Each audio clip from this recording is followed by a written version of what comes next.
and welcome to Cowgirl Yarn. My name's Maureen and today we're going to be starting the Johanna Vest knit along. This is a super fun project that we're working on here at the shop. I think there's about 14 of us participating, and this is the first knit along that we've done with video help. So any feedback is appreciated.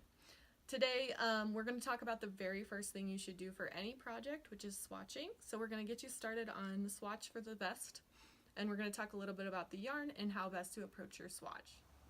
So the yarn that we're using is Swatching DK by Skacel, Haiku by Skacel. And it is a blend of superwash merino and bamboo. So the recommended needle size to begin with is a really good place to start with any swatch. So the vest recommends a size 8 for the main body needle, so start there with your swatch. Cast on around 40 stitches, knit a garter stitch border on the bottom and the sides, and since this pattern is knit in stockinette, you want to swatch in stockinette. So you'll be working in stockinette for however long you feel like you need to work. I generally work about 4 inches.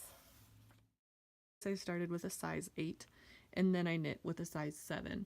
If you want to have a size 6 or even a size 9 on hand to test, that's a really good idea too. You want to make sure that you're measuring over a blocked swatch.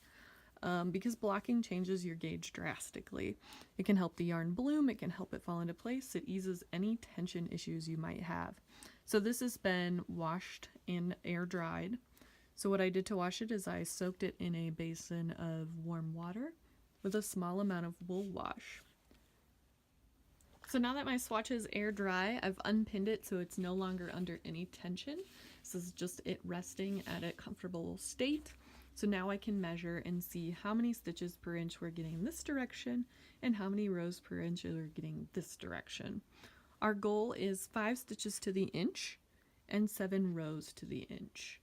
So we'll test both of these. So let's start with the recommended size, which is an 8. So we're going to measure between the 3 and the 4. So I've got 1, 2, 3, 4 and 3/4. Let's check the 7. 1, 2, 3, 4, and 5 stitches. So the 7 is obviously the closest in stitches per inch. So let's check the rows per inch. 1, 2, 3, 4, 5, 6, and 3/4. And we'll check the 7. 1, 2, 3, 4, 5, 6, and 7. So the 7 is exactly on for me. It's going to be different for everyone based on their knitting style and the material of needle they're using. So if you are wildly off in stitches per inch this direction, try sizing up or down needle sizes based on what your gauge is on the recommended needle. If you are off row gauge wise, try a different material needle. So if you're using a metal needle, try a wood one and vice versa and see what happens. Alright, so once you know your needle size, this is what I'm going to be using for my main body. And since it's one size smaller than what's recommended, I am going to use one size smaller for everything else in the pattern to maintain consistency.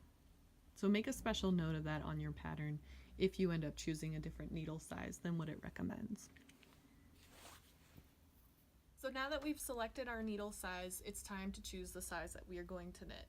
So this pattern is kind of special because the sizing is determined by your hip measurement rather than your bust measurement. It makes it really easy to decipher your pattern because they are in really clear increments. So choose the size that closest matches your hip size, and that's the size you're going to knit. Alright, so that's all we have for today for swatching and choosing your size. Have fun swatching, and thanks for watching.